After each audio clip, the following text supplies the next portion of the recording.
بسم الله الرحمن الرحيم.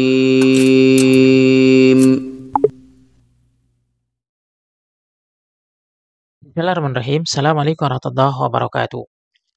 Ahlan wa sahlan wa marhaban bikum fi qanati Fuduliyati Lughatil Arabiyyah. Jumpa lagi dengan channel Kepo Bahasa Arab, tempatnya belajar bahasa Arab bagi pemula. Pada video kali ini kita kembali melanjutkan belajar bahasa Arab dari nol pada pertemuan yang ke-44. Nah, di pertemuan yang ke-44 ini kita masih membahas tentang isim-isim marfu, yaitu pembahasan mubtada ya. Kita langsung masuk pada pembahasannya. Nah, di sini asmaul marfu'atil asma'i. Di sini marfu'atul asma'i, isim-isim yang marfu itu ada 7 ya. Kita sudah bahas yang pertama, al-fa'il, pelaku ya. Kemudian naibul fa'il, ini pengganti pelaku. Kemudian sekarang kita masuk pada pembahasan yang ketiga, yaitu al-mubtada ya. Al-mubtada.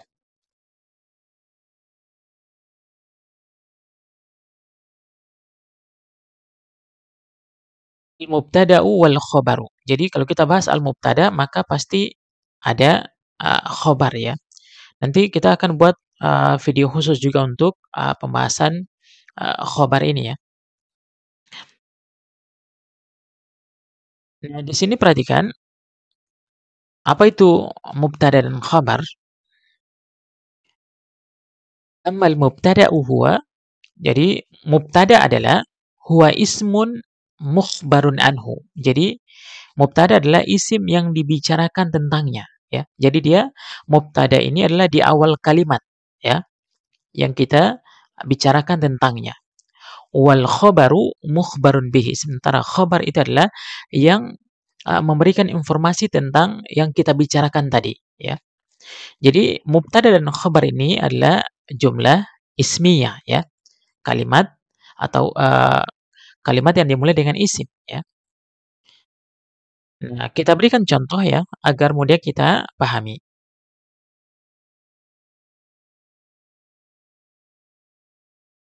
Jadi kan di sini al-ilmu nafi'un, ilmu yang bermanfaat ya. Ilmu itu bermanfaat. Nah, perhatikan al-ilmu di sini namanya mubtada ya, di awal kalimat yang dibicarakan ilmu. Kenapa ilmu ini didatangkanlah khobarnya, memberikan informasi tentang ilmu ini ya. Maka di sini perhatikan nafi'un. Nafi ini namanya khobar. Khobar dari al-ilmu. Al-ilmu nafi'un. Ilmu itu bermanfaat ya. Kemudian yang kedua, perhatikan al-ustadzu maridun. Guru itu sakit ya. Nah, al-mubtada al-ustad ini mubtada ya. Yang dibicarakan ini ustad di sini ya. Nah, kenapa ini ustad? Berikanlah khobar, informasi ya. Maridun, oh dia sakit ya. Maka al-ustadzu namanya mubtada, maridun namanya khobar ya. Contoh berikutnya Aliun ghaniyun. Ali orang kaya. Ali yang ini yang dibicarakan namanya mubtada di awal kalimat. Nah, kenapa Ali didatangkanlah informasi khobar ya? Ghaniyun, dia adalah orang kaya. Kemudian contoh berikutnya al-bintu mujtahidatun ya. Anak perempuan itu bersungguh-sungguh ya. Anak perempuan itu ini yang dibicarakan, kenapa anak perempuan itu? Oh, dia mujtahidatun. Dia bersungguh-sungguh ya. Dan perhatikan di sini mubtada selalu ma'rifah. Ada alif lam ini tandanya apa? Ma'rifah. Sudah diketahui ilmunya. Namanya ilmu agama ya. Maksudnya di sini apa? Ilmu agama. Nafi'un. Nah, khabarnya selalu nakira ya. Maka dia kenapa ditanwin di sini? Karena tidak ada alif lam. Karena dia nakira. Kalau ada alif lam tidak boleh ditanwin ya. Tidak pernah bertemu alif lam dengan tanwin ya. Makanya di sini hanya dhamma. Al ilmu nafiun ya. Ilmu itu bermanfaat. Al ustadzu ini nakira ya, apa? Ma'rifah ya. Ma'rifah. Kemudian di sini hanya dhamma. Al ustadzu maridun ya. Guru itu sakit ya. Aliyun, kenapa di sini ditanwin? Karena memang dia tidak ada alif lam. Karena dia nama orang, dia sudah apa? Sudah ma'rifah, ya. Sudah ma'rifah nama orang. Aliyun ghaniyun. Oh, Ali itu apa? Orang kaya, ya. Al-bintu, ya anak perempuan itu, ini ada alif lam. Ini berarti anak perempuannya sudah diketahui, ya, sudah ma'rifah. Maka didatangkan khabarnya mujtahidatun. Kenapa di sini pakai kata marbutah? Karena mubtadanya muannas, maka khabarnya juga muannas. Ini perhatikan di sini al-ilmu ini muzakkar, maka khabarnya juga mudzakkar. Ya, al-ilmu nafiun. Kalau di sini mubtadanya al-ustadzatu, maka di sini maridotun. Ya, bisa dipahami ya. Jadi mubtada selalu ma'rifah, khabar selalu nakira. Bisa dipahami nih ya.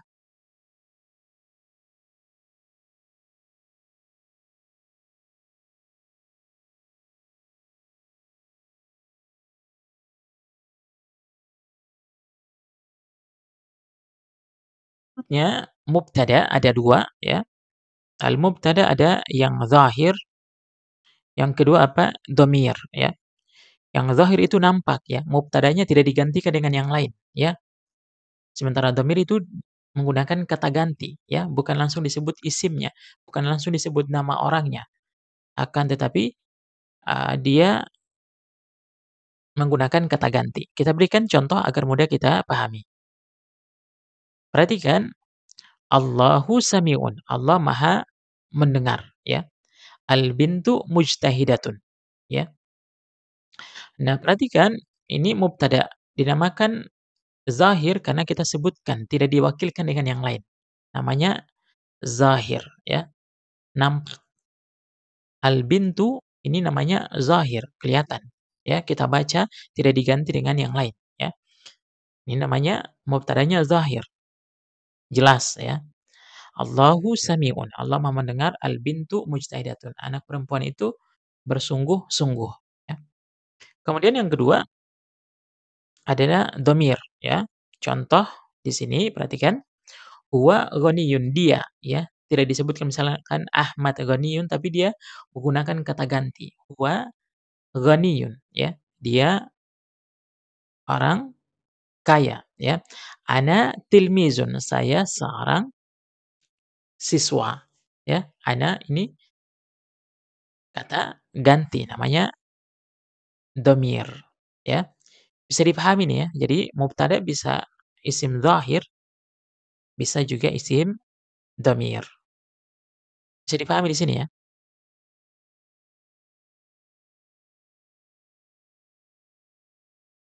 Sekarang kita masuk pada ketentuan mubtada dan khabar ya. Yang pertama, mubtada dan khabar harus selalu bentuk marfu ya. Maksudnya barisnya kedudukannya marfu. Marfu itu di barisnya dhammah ya, atau yang mewakilkan dengan dhammah. Misalkan musanna marfu'nya dengan alif, kemudian jamak muzakkar salim marfu'nya dengan waw ya. Atau misalkan asmaul khamsah marfu'nya dengan alif ya, musanna apa marfu'nya dengan waw ya, bukan dengan alif ya. Marfu'nya dengan waw. Bisa dipahami ya? Kemudian yang kedua, bila ada isim marfu didahului fi'il, maka isim tersebut adalah fa'il atau naibul fa'il. Bila ada isim marfu mendahului fi'il, maka isim tersebut adalah mubtada. Ya. Jadi kalau isimnya di depan, baru fi'ilnya, misalkan Ahmad zahaba ilal madrasah, maka Ahmad namanya mubtada. Karena di awal ya, bukan lagi fa'il. Bisa dipahami ya? Nanti kita berikan contohnya. Kemudian yang ketiga, susunan mubtada dan khabar harus selamanya sesuai. Apa maksudnya? Yang pertama, bila mubtada'nya mufrad, maka khabarnya juga harus mufrad. Jadi kalau mubtada'nya bentuk mufrad, khabarnya juga mufrad. Bila mubtada'nya musanna atau jamak, maka khabarnya harus musanna atau jamak. Jadi kalau mubtada'nya musanna, maka khabarnya musanna. Kalau mubtada'nya jamak, maka khabarnya juga bentuk jamak. Bisa dipahami ya? Kemudian yang ketiga, bila mubtadanya muannas, maka khobarnya juga harus muannas. Demikian pula muzakkar ya. Kalau mubtadanya muzakkar, maka khobarnya juga muzakkar. Kita berikan contoh. Mislu, contoh. Perhatikan pertama, al-waladu al al-waladu mujtahidun. Ini harusnya tanwin ya, karena dia sendiri. Apa namanya? Nakirah ya. Al-waladu mujtahidun ya. Anak itu bersungguh-sungguh ini bentuk mufrad ya. Bentuk satu, maka khabarnya juga bentuk satu. Kalau mubtadanya bentuk dua, al-waladani, maka khabarnya juga dua, mujtahidani. Bisa dipahami ya? Kalau mubtadanya bentuk jamak, bentuk banyak, maka khabarnya juga bentuk jamak. Al-auladu mujtahiduna. Al-auladu mujtahiduna. Bisa dipahami nih ya? Kemudian bentuk muannas, kalau mubtadanya muannas, maka khabarnya juga muannas. Al-bintu mujtahidatun. Ya. Al-bintu mujtahidatun. Kenapa mujtahidatun? Karena bintu perempuan. Di sini tidak ada tunnya karena al-waladu ini bentuk mudzakkar. Al-bintani mujtahidatani. Ya. Al-bintani mujtahidatani. Al-banatu mujtahidatun. Ya. Al-banatu mujtahidatun. Jadi kalau mufrad maka khabarnya mufrad. Kalau musanna maka khabarnya musanna. Kalau mubtadanya jamak maka khabarnya jamak. Kalau mubtadanya muannas maka khabarnya muannas juga, selalu sama, mengikut. Bisa dipahami ya? Jadi mubtada di awal kalimat yang diceritakan, sedangkan khabar ini adalah yang dikhabarkan, ya, yang dikhabarkan. Dan mubtada selalu ma'rifah, sementara khabarnya apa? Nakirah ya, khabarnya nakirah. Bisa dipahami ya?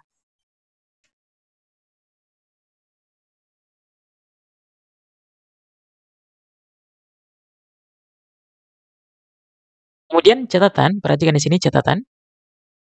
Yang pertama, bila ada isim marfu didahului fi'il ma'lum maka disebut sebagai fa'il. Jadi kalau ada isim marfu di depannya ada fi'il ma'lum itu kata kerja aktif, maka dia isim marfu ini berarti dia sebagai fa'il. Kemudian yang kedua, bila ada isim marfu didahului fi'il majhul, maka isim tersebut adalah naibul fa'il, ya.